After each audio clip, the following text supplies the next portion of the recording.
Course तुम्हारा जो तुम्हारे करिकुलम में है सी शार्प का, C sharp beginners to advance. तो इसमें तुम्हारे पास ये सी शार्प लैंग्वेज है, सही। तो अब इस सी शार्प लैंग्वेज को हमने देखना है कि हमारे पास किस तरीके से हम इसको एग्जीक्यूट करेंगे और इसमें क्या क्या चीज़ें हैं। तो ये सब चीज़ें हमारे पास सी शार्प में किस तरीके से होंगी। तो सबसे पहला पॉइंट जो है वो सी शार्प तुम्हारे पास क्या है। तो यहाँ पर तुम्हारे पास एक लिखा हुआ है टेक्स्ट कि सी शार्प जो है वो तुम्हारी ऑब्जेक्ट ओरिएंटेड लैंग्वेज है। और दूसरा पॉइंट ये drive from C and C plus plus, यानी कि तुम्हें अगर बोलना हो कि भाई तुम्हारी सी शार्प जो है वो किससे ड्राइव की गई है, तुम्हारी सी से और सी प्लस प्लस। इसकी वजह क्या है, सी सबसे पहली लैंग्वेज थी और उसके बाद तुम्हारे पास सी प्लस प्लस थी। तो अपडेट कर इसका सिंटैक्स जो है वो तुम्हारा क्या था, मुश्किल था बहुत। यानी कि अगर इससे कंपैरिजन करो सी शार्प से तो बहुत मुश्किल है यहाँ पर। इसलिए इसको क्या किया गया है, इसलिए इन दोनों को मर्ज करके, इन दोनों को कॉन्सेप्ट को मर्ज करके यहाँ तुम्हारे पास बनाया गया है सी शार्प। ये हैश का साइन है, इसको सी हैश नहीं बोलोगे, ये तुम्हारे पास होगा सी शार्प, सही है। तो यहाँ तुम्हारे पास क्या है, क्यों यूज़ किया जाता है तुम्हारे पास इस सी शार्प को इसलिए यूज़ किया जाता है कि भाई तुम्हारे पास के डेवलपर्स जो हैं अपनी एप्लीकेशंस डेवलप कर सकें। अब सिर्फ सी शार्प की बात करो तो एप्लीकेशंस की कैटेगरी बहुत सारी है। तुम्हारे पास डेस्कटॉप एप्लीकेशन है, तुम्हारे पास वेब एप्लीकेशन है। तो एप्लीकेशन की बात हो रही है, सिर्फ ये नहीं है। एप्लीकेशन का मतलब है कि तुम्हारे पास डेस्कटॉप एप्लीकेशन अलग कैटेगरी है और तुम्हारे पास वेब एप्लीकेशन अलग कैटेगरी है और तुम्हारे पास वो तुम्हारे पास क्या है कि भाई मोबाइल एप्लीकेशन वो अलग कैटेगरी। तो इसी तरीके से एप्लीकेशंस की डिफरेंट कैटेगरीज होती हैं। तो यहाँ ये हर चीज़ पे सपोर्ट कर रही होती है। और तुम्हारा जो कोर्स है वो आगे जो होगा कंटिन्यू, वो होगा तुम्हारा प्रोजेक्ट जो है वो वेब एप्लीकेशन पे ही होगा। तो वेब एप्लीकेशन पे ही है, वो जो डॉट नेट का तुम्हारा आगे आएगा वो इसी की कंटिन्यूटी में होगा। तो एक चीज़ मैं मेंशन करता हूँ कि भाई ये सी शार्प जो पढ़ रहे हो इसको प्रॉपर्ली ऑब्जेक्ट ओरिएंटेड प्रोग्रामिंग को पढ़ना तो हम रखेंगे ऐसे कि पहले बेसिक्स, और बेसिक्स में मसला नहीं होगा क्योंकि तुम जावास्क्रिप्ट पढ़ चुके हो, पीएचपी, तो कुछ चीज़ें रिलेट कर रही होती हैं। सिर्फ ऑफिशियल चीज़ों में आ जाओगे, बाकी सारी चीज़ें तुम्हारे पास वैसी होंगी। तो बेसिक्स, फिर उसके बाद तुम्हारे पास ऑब्जेक्ट ओरिएंटेड लैंग्वेज, ये मेन कॉन्सेप्ट है। यानी कि तुम्हारे पास डॉट नेट में ये इस्तेमाल होता है कॉन्सेप्ट, तो इसको भी बड़े तरीके से पढ़ना इसी चीज़ को। तो बेसिक्स हमारे पास हो जाएंगी, फिर हम ऑब्जेक्ट ओरिएंटेड प्रोग्रामिंग लैंग्वेज पे चले जाएंगे। तो इस तरीके से हमारे पास क्या हो जाएगा, यहाँ हमारे पास ये वाला कोर्स, ये सेशंस इसी पे चल रहे होंगे हमारे पास, सही है। तो हमारा जो पॉइंट है कि भाई यहाँ पर ये वाली चीज़ें हमारे पास इस तरीके से आ जाती हैं कि हम एप्लीकेशन बना सकते हैं। ये जो तुम्हारे पास है कि यहाँ पर ये इसको हम ऑब्जेक्ट ओरिएंटेड प्रोग्रामिंग में डिस्कस कर लेंगे कि इससे यहाँ पर पॉइंट्स हमारे पास क्या क्लियर हो रहे हैं, किन चीज़ों को टारगेट करना है। तो अब देखो सी शार्प गोल्स हैं, तो यहाँ पर आकर हमने स्टार्ट कैसे करनी है सी शार्प, कि हमने उसकी इम्प्लीमेंटेशन किस तरीके से करनी है। यहाँ पे आके हमने इम्प्लीमेंटेशन करनी है कि सबसे पहले हम डाउनलोड विजुअल स्टूडियो, तो कौन सा करना है, सबसे लेटेस्ट वर्जन अभी 2022 है। अभी लास्टली जो चल रहा था वो 2019 था। और इसको ना करने की वजह मैं यहाँ पे बताऊँगा। जब यहाँ पे ओपन करूँगा तो वहाँ दोनों को ओपन करके चेक करेंगे कि क्या मसला होता है। तो यहाँ पे देखो डाउनलोड विजुअल स्टूडियो 2022, इस पे आओगे तो ये क्या है तुम्हारे पास कंपैटिबल है, यानी कि विंडोज़ पे ये थोड़ा सा हैवी नहीं है। यानी कि 2019 के कंपैरेटिवली देखो तो इसमें थोड़ा सा हमारे पास एडवांटेज होता है और यहाँ पर ये थोड़ी सी कम स्पेसिंग लेता है और थोड़ा सा लाइट वेट है। तो लाइट वेट का डिफरेंस यहाँ पे, तो इसको यहाँ पे आओगे विजुअल स्टूडियो 2022, तो कुछ इस तरीके से तुम्हारे पास इंटरफेस आ जाएगा। यहाँ पे तुम्हारे पास डाउनलोड है, तो यहाँ देखो 3 होते हैं। तुमने क्या करना है, कम्युनिटी एडिशन पे जाना है। तुमने कम्युनिटी एडिशन को करना है फ्री फॉर, देखो यहाँ पे स्टेटमेंट भी है, free for individual developers, academic users and open source. तो ये चीज़ तुमने यूज़ करनी है। प्रोफेशनल जो है वो तुम्हारा फ्री ट्रायल है, ये भी इंडिविजुअल यूज़ है लेकिन ये 1 महीने तक चलेगा, फिर उसके बाद तुम्हारे पास वो आ जाएगा चार्ज। और इंटरप्राइज जो है ये तुम्हारे पास ऑर्गेनाइजेशंस के लिए। तो यहाँ तुम्हारे पास तुमने क्या करना है, कम्युनिटी 2022, तो देखो ये तीनों एक ही है। रीज़न देखो, तीनों एक है, यूज़ करने के हिसाब से बता रहा हूँ कि ये करोगे तो ये फ्रीली है, इसमें कोई पैसे कोई सब्सक्रिप्शन कुछ नहीं है, ये हर कोई यूज़ कर सकता है, डेवलपर भी यूज़ कर सकता है। इन दोनों में क्या है, ये भी इंडिविजुअल के लिए, अगर तुम पर्सनली काम कर रहे हो तो ये करो, लेकिन ये क्या है, तुम्हें पेमेंट देनी पड़ेगी फिर सब्सक्रिप्शन। और यहाँ पर ये तीनों एक ही काम करते हैं, फिर इससे अच्छा फ्री वाला ही कर ले कम्युनिटी। अरे तो और क्या कर रहे हो, यही तो कर। फिर पेड वाला इन्होंने क्यों बनाया, सब तो कम्युनिटी में ही है। पेड वाला क्योंकि ऑर्गेनाइजेशन से पूछा जाता है कि आप पेड सॉफ्टवेयर यूज़ कर रहे हैं या नहीं कर रहे, ये होता है। फ्री तो तुम्हारे ये प्रैक्टिस के लिए दिया हुआ है ना, तो ऑर्गेनाइजेशन से सवाल किया जाता है कि भाई आप माइक्रोसॉफ्ट वरना क्या कर देगी, स्ट्राइक कर देगी, वो उस पर भेज देगी कि हमारा माइक्रोसॉफ्ट का वर्जन। अगर ऑफिस में देखो तो वो परचेज करके माइक्रोसॉफ्ट ऑफिस भी लाइसेंस के साथ यूज़ करते हैं, तो लाइसेंस रिक्वायर्ड होता है बड़ी कंपनीज़ को, तो कंपनीज ऐसी थोड़ी चलेंगी, वो इंडिविजुअल कम्युनिटी पे चलें। तो रूल ये होता है, माइक्रोसॉफ्ट वरना स्ट्राइक कर देगी, माइक्रोसॉफ्ट कंप्लेन लाइसेंस बोलेगी हमारा लाइसेंस कहाँ है, तो लाइसेंस के बिहाफ पे हमें इस पे काम करना पड़ता है, एंटरप्राइज एडिशन। अब क्लियर हो गई बात कि थोड़ी थोड़ी हुई, वो जब तुम ऑर्गेनाइजेशन में जाओगे तो देखो। ये कह रहे हैं कि पैसे देके भी वही काम करते हैं और बिना पैसे दिए भी वही काम करते हैं, 100 रुपये फर्क। तो अब देखो यहाँ पे नेक्स्ट स्टेप, इसकी देखो इंस्टॉलेशन जो है ना, ये डाउनलोड इतनी जल्दी क्यों हो जाती है, यहाँ पर इसकी इंस्टॉलेशन इस वक्त होती है जब तुम यहाँ पे करते हो, और यहाँ डाउनलोडिंग भी डायरेक्टली होती है, यानी कि यहाँ पर अभी ये पूरा डाउनलोड नहीं हुआ है, ये तुम्हारे पास कब होगा, जब तुम आके यहाँ पर इसको स्टार्ट करते हो। और इसकी इंस्टॉलेशन आसान है, तो यहाँ पे मैं पासवर्ड वगैरह ये डाल के तुम लोगों को नहीं बता रहा, यहाँ पे आधा टाइम इसमें चला जाएगा। वहाँ से मैं बता दूंगा कि पैकेज कौन सा इंस्टॉल करना है जब मैं विजुअल स्टूडियो को ओपन करूँगा। यहाँ वैसे ही करोगे, कंटिन्यू करोगे, सब चीज़ें वैसे ही आ रही होंगी। जो एक इंटरफेस आएगा ना, उसको मैं यहाँ पे बता दूंगा कि किस तरीके से तुम यहाँ इंटरफेस को ओपन करोगे। तो यहाँ देखो तुम्हारे पास विजुअल स्टूडियो 2022 तुम्हें नज़र आ रहा है, कम्युनिटी एडिशन, इसको इसी तरीके से तुम्हारे पास आएगा और इसको तुमने ओपन करना है, माइक्रोसॉफ्ट विजुअल स्टूडियो।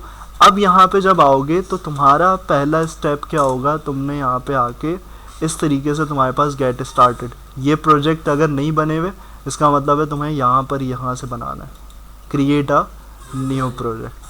तो अब देखो तुम्हारा जो माइक्रोसॉफ्ट का काम होगा, अभी जो तुम्हारे पास है C# जो करनी है वो हमने कंसोल एप्लीकेशन पे करनी है, यानी कि हमारी कंसोल एप्लीकेशन कैसे कि हमें कंसोल पे रिजल्ट नज़र आएंगे। C++ अगर किसी ने पढ़ी है तो उसको आइडिया होगा, टर्बो C++, डेव C++, तो यहाँ पे बाकियों ने नहीं पढ़ी तो वो यहाँ तुम्हें पता चल जाएगा। तो यहाँ देखो मैं सर्च करता हूँ ऊपर कंसोल ऐप, यहाँ पे देखो कंसोल ऐप ना तुम्हें दो तरीके की मिलेंगी। एक मिलेगी तुम्हारे पास देखो, a project for creating a command line application that can run on .NET on Windows, Linux and Mac OS। तो अब ये डिफरेंस जो बताना चाह रहा हूँ ना, इसको यहाँ पर देखो, a project for creating a command line application, तो वहाँ पे देखो डिफरेंस क्या है कि अगर तुम ये वाली कंसोल एप्लीकेशन सेलेक्ट करते हो तो ये क्या है तुम्हारी क्रॉस प्लेटफॉर्मिंग के लिए, यानी कि ये किस पे चल सकती है, लिनक्स पे भी, मैक OS पे भी और विंडोज़ पे भी, तो ये सब पे चल सकती है। और यहाँ पर अगर इसको सिलेक्ट करते हो तो यहाँ सिर्फ विंडोज़ के लिए होगी। तो ये डिफरेंस है, इसको चलाओ या इसको चलाओ सेम है। यहाँ लाइब्रेरीज ज़्यादा होती हैं तो दोनों को ओपन करके चेक करूँगा।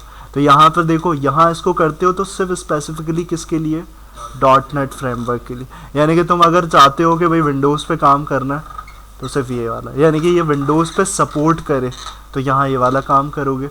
अगर तुम चाहते हो कि भाई ये मल्टीपल क्या हो, क्रॉस प्लेटफॉर्मिंग करे, तो ये जो वर्ड यूज़ कर रहा हूँ क्रॉस प्लेटफॉर्मिंग, ये भी जहन में बिठा के रखो, क्रॉस प्लेटफॉर्मिंग। तो ये क्या होती है हमारे पास कि हम अपने ऑपरेटिंग सिस्टम्स को डिफ़ाइन कर रहे होते हैं कि ऑपरेटिंग सिस्टम्स हमारे पास कौन कौन से होते हैं, विंडोज़, मैक OS और तुम्हारे पास लिनक्स और यूनिक्स, ये सब जो है तुम्हारे पास क्या है, सारे डिफरेंट ऑपरेटिंग सिस्टम्स हैं। तो यूनिक्स तो अब खैर ख़त्म हो गया, पहले था 2017 वगैरह में चल रहा था यूनिक्स का दौर, लेकिन अब लिनक्स है, लिनक्स चल रहा होता है। कमांड लाइन जो होती है ना, सारी चीज़ें कमांड पर डिपेंड करती हैं इसके अंदर, लिनक्स के अंदर। विंडोज़ हम यूज़ कर रहे हैं, तो ये वाला काम अगर करना है क्रॉस प्लेटफॉर्मिंग, तो तुम ये वाली से ही सिलेक्ट करोगे। तो मैं इसी पे करता हूँ, यहाँ पर इसी पे हम करेंगे प्रैक्टिस, लेकिन मैं ये भी ओपन करके चेक करवा दूँगा। यहाँ पे पहले इसको चेक कर लेते हैं, ये वाला जो हम देख रहे हैं।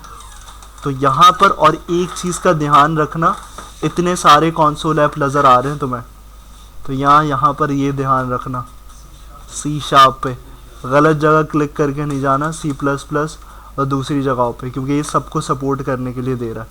तो यहाँ पे तुमने C# को सिलेक्ट किया, नेक्स्ट।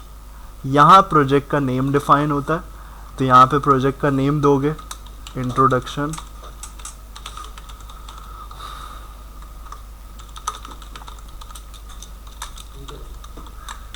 अच्छा, यहाँ C# में हैश नहीं लगाना, ये आगे मसला होता है, तो यहाँ कोई हैश नहीं लगाना कभी भी, ये आगे मैं क्लियर करूँगा। और दूसरी इंपॉर्टेंट चीज़, यहाँ सेव नहीं करना, इस लोकेशन पे सेव नहीं करना, वरना यहाँ नहीं जा सकते तुम, ये तुम्हें अलाउड नहीं है SP पे। तो हमेशा अपने प्रोजेक्ट को कहाँ सेव करना, डेस्कटॉप पे, डेस्कटॉप पे सेव करना, इस तरीके से सेलेक्ट। पर्सनल कंप्यूटर अपने तुम्हारे PC पे अलाउड है, यहाँ हम लोग एक्सेस कर सकते हैं रिपॉजिटरी को, तुम लोग नहीं कर सकते। वो मैं लोकेशन बताऊँगा, लोकेशन क्या होती है, लेकिन यहाँ देखो मैं चेंज कर रहा हूँ, मैं अपनी चीज़ कहाँ रखूँगा, मैं रख सकता हूँ वाली, देखो यहाँ लोकेशन बता देता हूँ। मैं यहाँ से जाऊँगा C पे, तुम्हारा पर्सनल कंप्यूटर यूज़र्स, और तुम्हारा यूज़र जो होगा तुम्हारे पर्सनल PC पे नाम होगा, उसके अंदर आओगे, सबसे नीचे होगा सोर्स, रिपॉजिटरी यहाँ बनती है तुम्हारी। तो यहाँ आके तुम सेलेक्ट करोगे, तो ये वाली लोकेशन दे रहा था, ये होती है तुम्हारी लोकेशन। तो ये तुम अपने पर्सनल कंप्यूटर में एक्सेस कर सकते हो। तो यहाँ पर इस तरीके से हमने यहाँ पर, और तुम्हें देखो ये फ्रेमवर्क भी दे रहा है कि तुम्हारा करंटली विंडोज़ का फ्रेमवर्क कौन सा है, 4.7.2। ये हम .NET में डिस्कस करेंगे, अभी इसमें नहीं देख रहे। 4.7.2 है। और ये अगर चेक करना है तो ये कहाँ होता है, कंट्रोल पैनल। तो यहाँ पे देखो प्रोग्राम्स, और इसमें आते हो तुम्हारे पास, अगर इस तरीके से अनइंस्टॉल है प्रोग्राम और इसमें लिस्टिंग में आते हो, तो यहाँ पे तुम्हारे पास .NET का फ्रेमवर्क, यहाँ पर विंडोज़ जो है वो डिफ़ॉल्ट दे रही होती है। तो यहाँ पर अगर मैं इस पर सर्च करूँ .NET पे आके, तो मेरे पास यहाँ पे लिस्टिंग में अगर नीचे मुझे मिल जाए .NET का, कहाँ कहीं नज़र आ रहा है,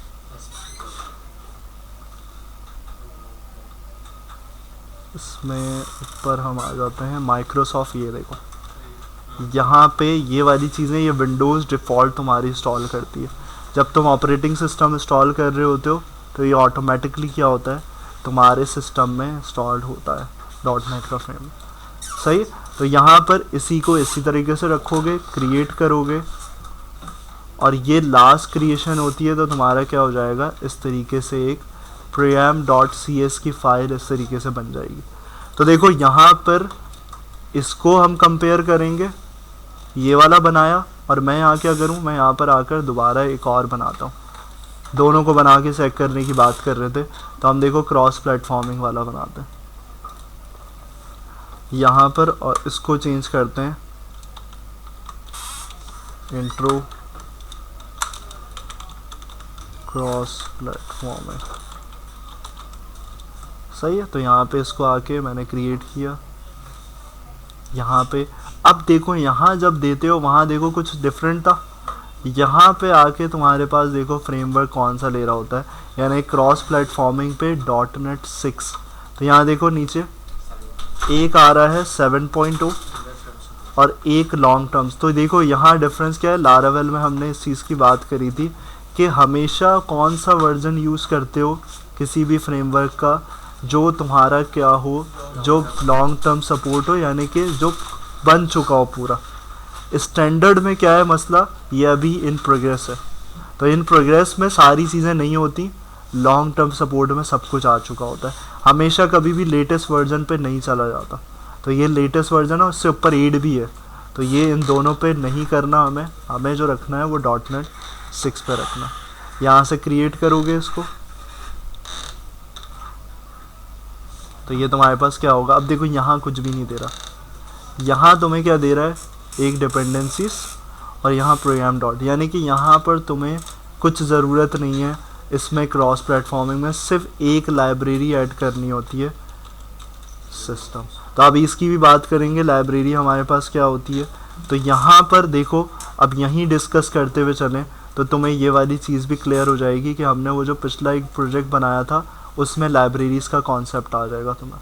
तो देखो कुछ चीज़ें हमारे पास क्या होती हैं, नेम स्पेस में डिफ़ाइन होती हैं, यानी कि जिसके साथ यूजिंग का कीवर्ड लगा हुआ होता है ना, इसका मतलब होता है ये तुम्हारा क्या डिफ़ाइन हो रहा है, ये तुम्हारा डिफ़ाइन हो रहा है नेम स्पेस।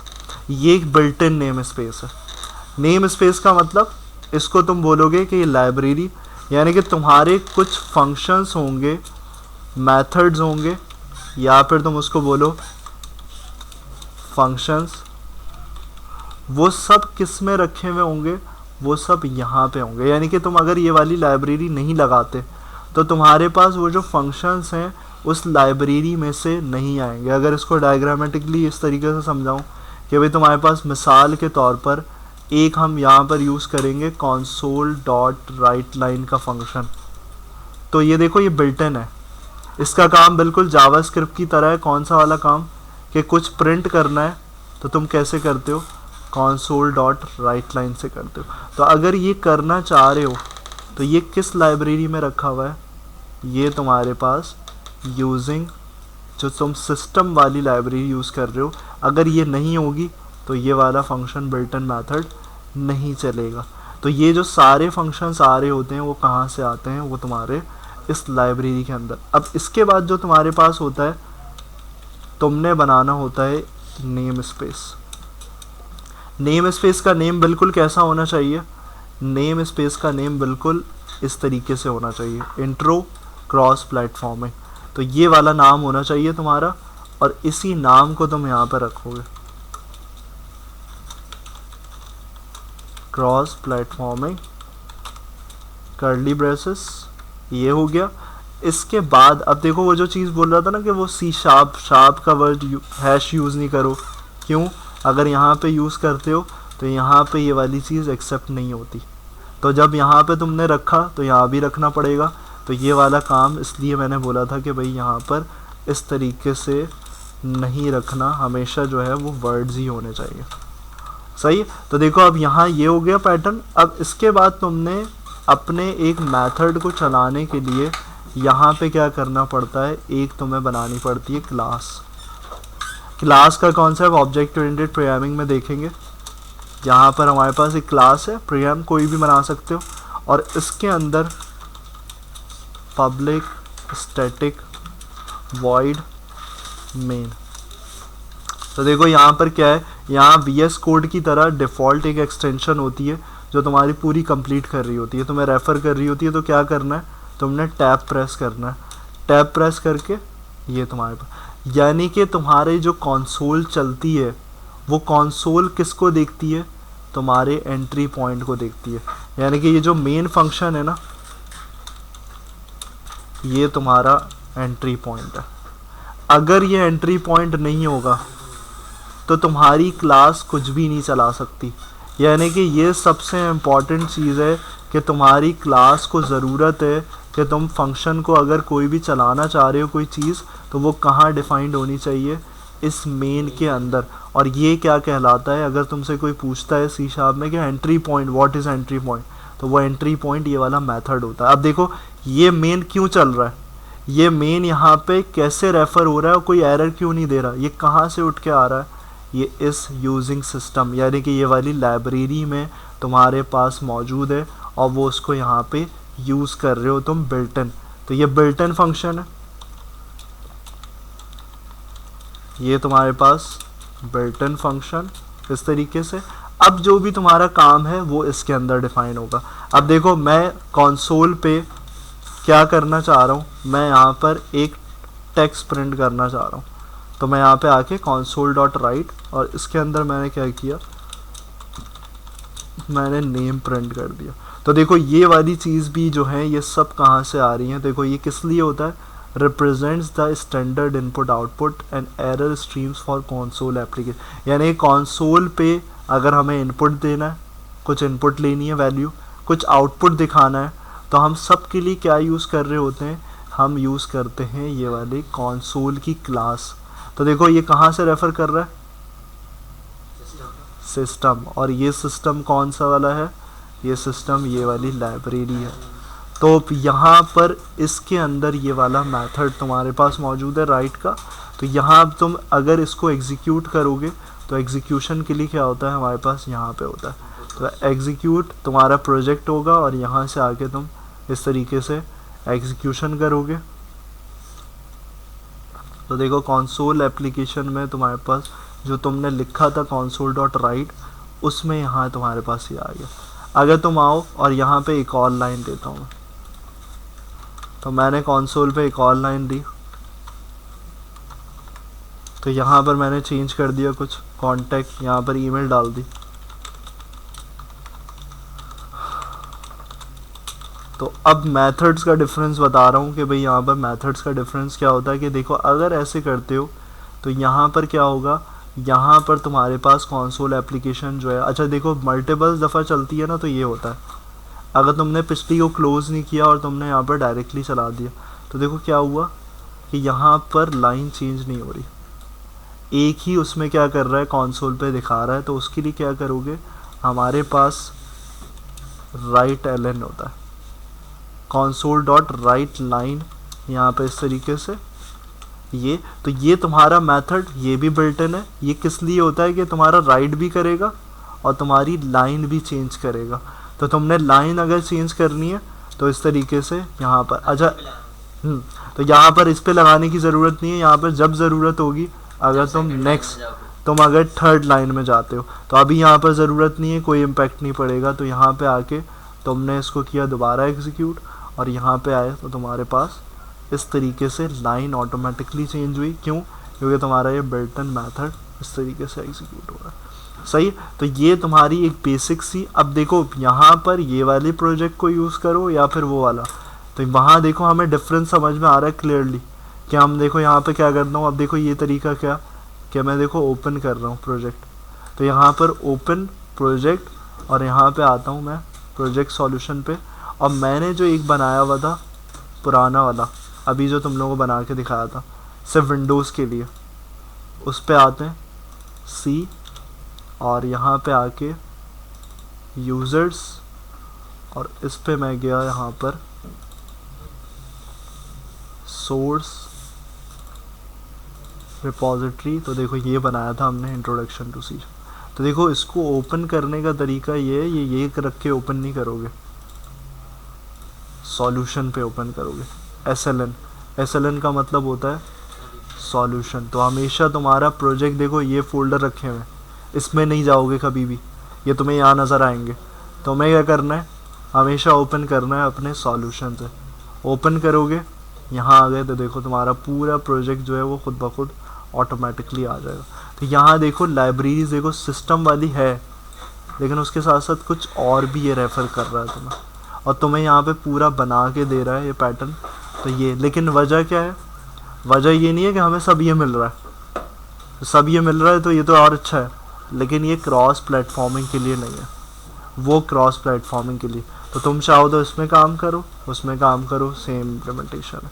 यहाँ से हमें एक्स्ट्रा लाइब्रेरीज वो बना के दे रहा है, जो हमें ज़रूरत कहाँ पड़ेगी उसमें भी पड़ेगी इसकी, कि कुछ चीज़ें हमें यहाँ से उठानी पड़ेंगी, कुछ चीज़ें हमें यहाँ से देखनी पड़ेंगी, तो वो सब चीज़ें वहाँ पर भी रिक्वायर्ड होंगी। लेकिन ये चीज़ें अगर इसको रख के बनाते हो तो यहाँ पर ये काफ़ी सारी चीज़ें ऐड हो रही हैं। और ये क्यों हो रही हैं, क्योंकि ये तुम्हारा सिर्फ विंडोज़ प्लेटफॉर्म के लिए है। सही है, तो ये इसका स्ट्रक्चर है।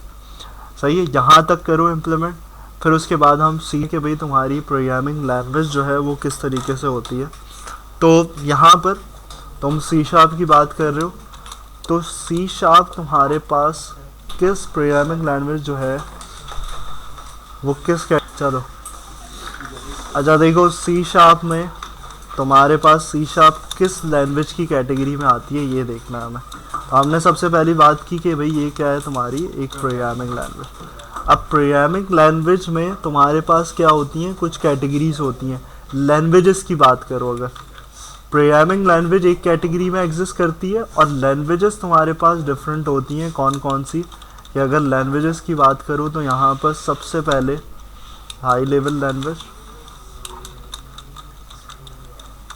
और ये लो लेवल लैंग्वेज। स्कूल में पढ़ा होगा लेकिन समझ में नहीं आया होगा तुम्हें, तो यहाँ पर तुम्हें समझ में आ जाएगा बहुत आसानी से कि हाई लेवल लैंग्वेज, देखो हाई लेवल लैंग्वेज तुम्हारे पास किस लिए होती है, बनाई गई है ह्यूमन फ्रेंडली नेचर के लिए। यानी कि जिसको ह्यूमन इंटरेक्ट कर रहा होता है ना, ह्यूमन समझ रहा होता है, यानी कि ह्यूमन से मुराद क्या है, डेवलपर।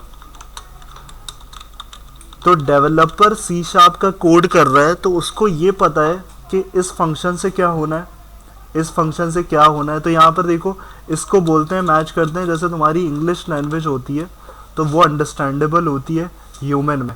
यानी कि अगर तुम उर्दू वाले से, कि अगर मैं उर्दू बोलने वाला हूँ और सामने अंग्रेज़ खड़ा हुआ है तो आपस में दोनों का इंटरेक्शन हो पाएगा ना, मैं उसकी बात समझ सकता हूँ ना वो मेरी बात समझ सकता है। तो जब दोनों आपस में कम्युनिकेशन ही नहीं कर रहे तो वो क्या होगा, तुम्हारे पास नतीजा ये निकलेगा कि एंड में कोई रिजल्ट गेट नहीं होगा।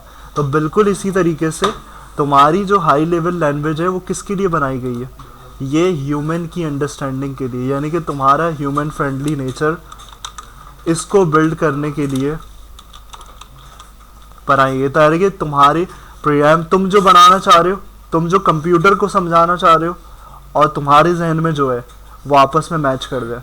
तो कम्युनिकेशन क्या करने की कोशिश की है कि भाई यहाँ पर प्रोग्रामिंग लैंग्वेज को बनाया इसलिए गया है कि तुम ये हो, तुम्हारा डेवलपर ऐसा या फिर ह्यूमन, डेवलपर तो बाद में आएगा, ह्यूमन पहले। और यहाँ पे तुम्हारे पास क्या है, ये तुम्हारा कंप्यूटर है। तो अब तुम्हें समझाना किसको है, तुमने अपनी चीज़ को समझाना किसको है, कंप्यूटर को। तो कंप्यूटर को जो समझा रहे हो वो समझाने के लिए तुम्हारे पास क्या है, तुम्हारी क्या बनाई गई है, हाई लेवल लैंग्वेज। लेकिन तुम्हारा कंप्यूटर हाई लेवल लैंग्वेज तो एक एज अ हेल्पर है। कंप्यूटर किस चीज़ को समझ रहा होता है, लो लेवल लैंग्वेज, यानी कि जिसको हम दूसरे अल्फाज में कहते हैं, इसको एक और वर्ड यूज़ करते हैं हम, मशीन लैंग्वेज। तो ये असल तुम्हारा कंप्यूटर जो है ना वो इस चीज़ को समझ रहा होता है। कंप्यूटर इस चीज़ को अंडरस्टैंड करता है और तुम क्या दे रहे हो कंप्यूटर को, तुम हाई लेवल लैंग्वेज में कोड दे रहे हो। तो अब अगर सी शार्प कहे किस कैटेगरी में आएगी, हमारी सी शार्प जो है वो हाई लेवल लैंग्वेज की है। यानी कि देखो ये कंप्यूटर को तुम समझाना चाह रहे थे, तुम क्या करना चाह रहे हो, अभी प्रोग्राम का पर्सपेक्टिव देखो तो क्या करा है तुमने एक नेम प्रिंट करवाया कंसोल पे और तुमने ईमेल। तो तुम क्या करना चाह रहे थे, ये इसके बीच में प्रोसेस हुआ है। यानी कि ये जो तुम्हारे पास रिजल्ट आ रहा है तो ये डायरेक्टली नहीं आया, ये तुम्हारे पास पूरे प्रोसेस से कंप्लीट हो गए। यानी कि ये कंप्यूटर ने समझा है अपने पास और फिर उसको एग्जीक्यूट करके फाइनली तुम्हें क्या रिटर्न किया है, कंसोल पे रिजल्ट रिटर्न किया। तो ये जो इंटरेक्शन हो रहा है तुम्हारा, ये क्या है, ये हाई लेवल लैंग्वेज है। यानी कि तुम कंप्यूटर को कुछ अपना कोड लिख के ह्यूमन फ्रेंडली नेचर में समझाना चाह रहे हो कि तुम्हें पता है क्लास क्या करती है, मेथड में रखोगे तो ये होगा, कंसोल डॉट राइट लाइन करोगे तो ये होगा। तो ये बिल्कुल इंग्लिश लैंग्वेज की तरह या उर्दू तुम्हारी लैंग्वेज की तरह तुम्हें समझ में आ रहा है कि ये काम इसको करने से ये वाली चीज़ हो रही है। तो ये तुम्हारा क्या कहलाता है, प्रोग्रामिंग लैंग्वेज का पर्पज़ ही यही होता है, तुम अपनी बात कंप्यूटर को समझा पाओ। तो वो किस तरीके से समझाते हो तुम, हाई लेवल लैंग्वेज। अब आता है कॉन्सेप्ट कि ये काम कैसे होता है। लो लेवल लैंग्वेज तो हमें पता ही नहीं है ना, प्रोग्रामर जो है या ह्यूमन जो है वो इसको तो देख ही नहीं रहा, ये जो काम हो रहा है ये किसी और चीज़ के थ्रू हो रहा है। कैसे हो रहा है, बीच में आते हैं तुम्हारे दो चीज़ें,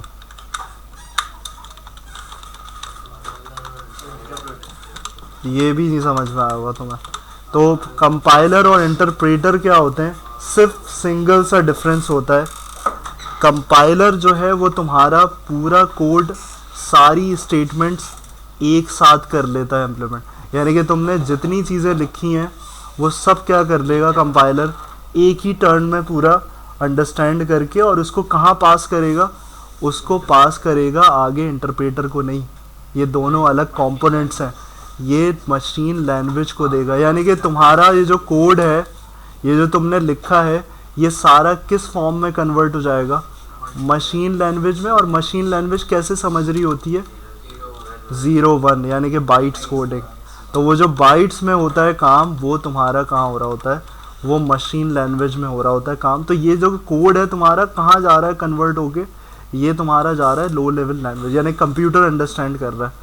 कंप्यूटर ने जब समझ लिया तो फाइनली तुम्हारे पास जो रिजल्ट गेट हो रहा है वो हो रहा है ये। तो अब देखो हर आईडी, तो अब आईडी का भी कॉन्सेप्ट ले लो। तो यहाँ पर ये जो तुम्हारे पास यूज़ हो रहा था ना, तो यहाँ पर तुम्हें नज़र आ रही होगी एक चीज़, आईडी का वर्ड यहाँ पे आ रहा होगा। अगर यहाँ आईडी का वर्ड नहीं आ रहा तो यहाँ पर हमें इससे कोई चीज़ नहीं है। यहाँ पर देखो, तो ये क्या होता है, इंटीग्रेटेड डेवलपमेंट एनवायरनमेंट।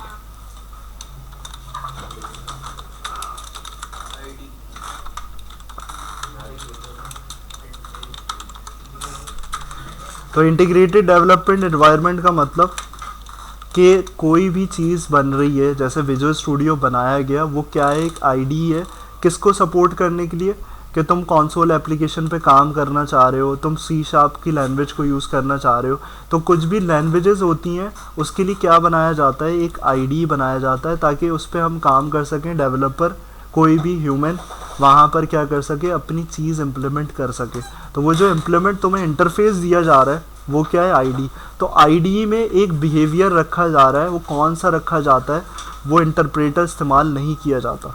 यानी कि तुम्हारी जितनी भी आईडीज़ होती हैं इंटरप्रेटर को नहीं यूज़ करती, क्या यूज़ करती हैं, कंपाइलर यूज़ करती हैं। यानी कि हमेशा तुम्हारे पास जो कन्वर्जन होती है ना, वो कंपाइलर। अब इसका डिफरेंस क्या है कि कंपाइलर को क्यों यूज़ कर रही होती हैं, इंटरप्रेटर को क्यों यूज़ नहीं करती, क्योंकि इंटरप्रेटर जो है वो थोड़ा सा क्या है, काम में लेज़ी है, स्लो है। क्यों, क्योंकि वो क्या करता है, वो लाइन बाय लाइन अब इंटरप्रेट कर रहा होता है। यानी वो कन्वर्जन कैसे करेगा मशीन कोड में, वो एक एक स्टेटमेंट को क्या करेगा, कन्वर्ट करेगा। लेकिन कंपाइलर एज कंपैरेटिवली कैसे वर्क कर रहा होता है, कंपाइलर जो है वो क्या करता है, पूरी स्टेटमेंट्स को, नंबर ऑफ स्टेटमेंट्स को एक साथ एग्जीक्यूट कर देता। तो यहाँ तुम्हारे पास नंबर ऑफ स्टेटमेंट्स कितनी है, ये तुम्हारे पास बहुत सारी है, नेम स्पेस, ये पूरा फंक्शन, ये स्टेटमेंट्स। तो यहाँ तुम्हारे पास ये पूरा जो है कोड कन्वर्ट। अब देखो ये जैसे ही किया मैंने, तो यहाँ पर आके मैं अगर इधर आऊँ तो देखो बिल्ड सॉल्यूशन, तो यहाँ पर ये बिल्ड ऑटोमेटिकली हो जाता है। लेकिन पुराने वर्जन में 2019 में यहाँ करना पड़ता था।